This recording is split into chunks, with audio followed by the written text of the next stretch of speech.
Assalamualaikum warahmatullahi wabarakatuh. Dan halo teman-teman, perkenalkan nama saya Nanita Fitri Oktaviani Abadiang dengan NIM A12125101024. Dan pada kesempatan kali ini saya akan membawakan sebuah video resume berjudul pergaulan internasional yang dibawakan pada materi kelompok 4 pada hari ini. Baiklah, tanpa berlama-lama lagi kita masuk ke dalam pembahasannya.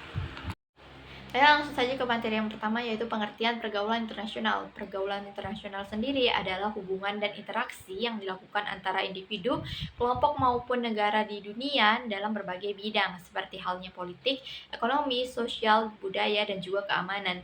Pergaulan internasional ini bertujuan untuk memenuhi kepentingan bersama, menciptakan kerjasama, serta menjaga perdamaian dunia. Dan yang kedua yaitu dasar hukum dan landasan konstitusional. Pergaulan internasional di Indonesia memiliki dasar dan landasan hukum yang kuat, yaitu yang pertama sebagai dasar hukum internasional. Dalam piagam PBB, United Nations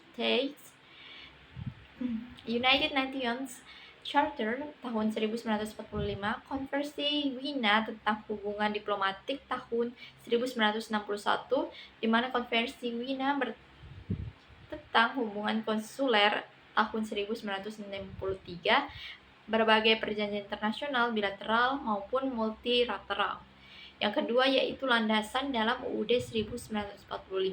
Dalam pembukaan UUD 1945 pada alinea keempat, pasal UUD 1945, pasal 11 UUD 1945, dan juga pasal 13 UUD 1945 di hari yang sama.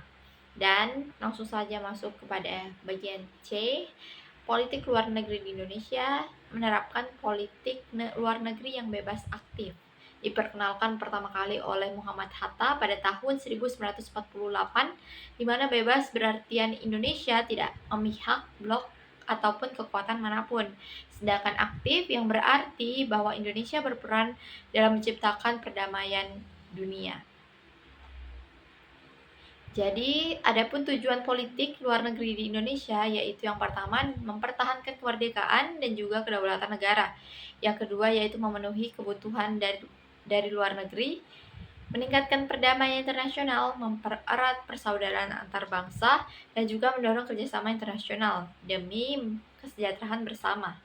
Adapun beberapa bentuk-bentuk pergaulan internasional yaitu yang pertama adalah hubungan diplomatik, hubungan resmi antar negara yang dijalankan melalui perwakilan diplomatik seperti duta besar dan juga kedutaan besar. Diplomasi ini berfungsi untuk menjaga hubungan baik dan memperjuangkan kepentingan bersama antar negara. Dan yang kedua yaitu perjanjian internasional, yaitu sebagai kesepakatan tertulis antara dua negara ataupun lebih untuk mengatur suatu kewajiban para pihak hukum internasional. Dan yang ketiga yaitu organisasi internasional di Indonesia yang aktif dalam berbagai organisasi internasional seperti halnya PBB, ASEAN, G20, dan juga lainnya untuk mempererat kerjasama di bidang politik internasional. Baiklah, langsung saja kita beranjak kepada materi yang selanjutnya, yaitu manfaat pergaulan internasional. Yang pertama, manfaat di bidang politik, yang dimana dapat meningkatkan hubungan diplomatik dan memperkuat posisi Indonesia di kancah dunia internasional. Dan juga yang kedua yaitu di bidang ekonomi, yang membuka peluang perdagangan internasional dan investasi asing, serta membuka suatu pertumbuhan ekonomi nasional. Dan yang ketiga yaitu di bidang sosial dan budaya, dapat mendorong pertukaran budaya, pendidikan, serta ilmu pengetahuan dan juga teknologi. Yang keempat di bidang keamanan, yaitu sebagai sarana memperkuat kerjasama dalam menghadapi suatu ancaman keamanan global seperti halnya terorisme dan juga kejahatan internasional.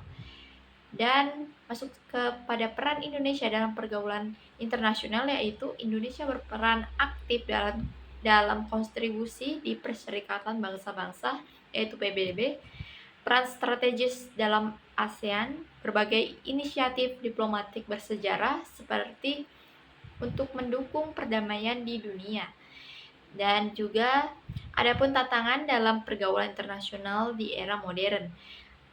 Pergaulan internasional saat ini menghadapi berbagai tantangannya, yaitu yang pertama itu globalisasi, yang kedua geopolitik baru, serta perubahan iklim, dan juga pandemi serta kesehatan global, hingga keamanan cyber atau terorisme transnasional. Baiklah, langsung saja kita beranjak kepada kesimpulan di mana pergaulan internasional merupakan kebutuhan penting bagi setiap negara di era globalisasi. Indonesia menjalankan pergaulan internasional berdasarkan UUD 1945 dan juga politik luar negeri bebas aktif.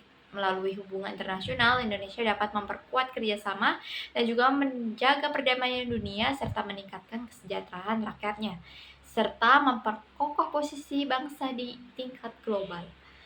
Oleh karena itu, di setiap warga negara perlu memahami dan juga ikut berpartisipasi secara positif dan dalam pergaulan internasional demi kemajuan Indonesia di kancah dunia. Mungkin itu saja yang dapat saya sampaikan. Kurang dan lebihnya saya mohon maaf. Saya akhiri dengan mengucap wassalamualaikum warahmatullahi wabarakatuh dan terima kasih telah menyaksikan video ini.